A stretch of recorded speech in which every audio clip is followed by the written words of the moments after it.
Brasil? Pois é, o que é cláusula de barreira? Cláusula de desempenho? É uma exigência que o partido, para que tenha representação no parlamento, ele atinja determinado patamar de votos. Hoje nós já temos no Brasil a cláusula de barreira, que é o quociente eleitoral. O partido que não atingiu o quociente, ele não entra. Por exemplo, a Luciana Genro teve quase 100 mil votos lá no Rio Grande do Sul, não se elegeu. Teve outros que se elegeram com 5 mil votos em alguns estados. Tal. O problema da cláusula de barreira é que, por lei, o Supremo já declarou que não é possível instituir. Por emenda à Constituição, que exige um quórum qualificado, é muito difícil. Mas eu acho que a proposta é muito razoável. 1% está num patamar muito bom. O que foi derrubado era 5%, quer dizer, eliminava da vida pública todos os partidos. Ficariam apenas 6 partidos e no corte desses 6 estaria ali o PDT. Logo acima um pouquinho o PSB, né? O PTB, PR, esses partidos todos, naquela oportunidade, caso tivesse sido adotada, se o Supremo não tivesse declarado inconstitucional, não teriam representação no parlamento. Então era uma cláusula muito dura. Essa de 1% tem alguma possibilidade, mas mesmo assim eu acho difícil em razão da exigência de quórum qualificado. E quanto à questão da constituinte exclusiva para discutir a reforma? Olha, Armando, essa ideia da constituinte exclusiva sempre está presente e eu acho que seria uma boa alternativa se efetivamente tratasse só desse tema. Mas eu acho muito difícil que o Congresso, as forças presentes aqui, não queiram acrescentar nessa emenda outras matérias que têm dificuldade de passar aqui. Por exemplo, mudança na legislação tributária, né? Fazer uma reforma tributária aproveitando essa oportunidade, mexer na legislação trabalhista, outros temas que dentro do parlamento tem enorme dificuldade, que numa constituinte exclusiva poderia ter muita chance de prosperar, em primeiro lugar porque o quórum cai. Para alterar a Constituição você precisa de 3/5. Numa constituinte exclusiva você vai precisar de maioria absoluta, né? De modo que ficaria muito facilitado. Mas seria um caminho. Mas, sinceramente, não acredito que esse vai ser o caminho. Acho que vai continuar nessa nossa tradição de dar um passo de cada vez no sentido do aperfeiçoamento dos nossos sistemas eleitorais e partidários. E vem caminhando, Armando. O Ficha Limpa, que, na minha avaliação, teve uma mudança cultural importante, por exemplo, afastou da disputa, as urnas se encarregaram disso, os eleitores se encarregaram disso, 95% daqueles que eram classificados como ficha suja, apenas em torno de 5 se elegeu e alguns deles ainda não tomaram posse, depende da decisão conclusiva do Supremo, e que se der essa decisão, no Senado haverá alteração apenas de 3 cadeiras, e na Câmara de 3 ou 4 deputados também.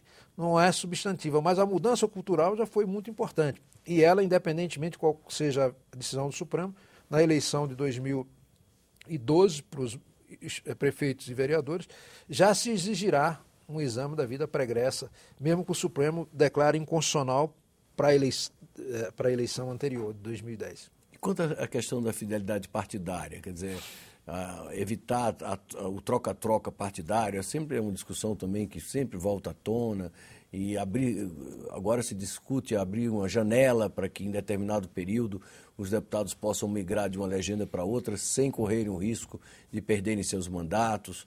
Como é que essa discussão está estabelecida lá na Câmara? Pois é, Armando, a fidelidade partidária é um instrumento moralizador da política, né? Tinha parlamentares que mudavam de partido 10 vezes ao longo da legislatura. Isso é um completo absurdo, um despropósito, um desrespeito ao eleitor. Agora, por outro lado, proibir que ele possa mudar quando tiver divergência com o seu partido também é uma extremidade. As pessoas se elegem com vínculo com um determinado segmento e se forem proibidas, por exemplo, o sujeito que é ambientalista, se elege com essa plataforma, depois vem uma proposta que conflita frontalmente com essa filosofia, com esse programa que ele defendeu. Ele ter que se submeter e ter que votar de acordo com o programa do partido, diferentemente do que ele defendeu na eleição, é complicado.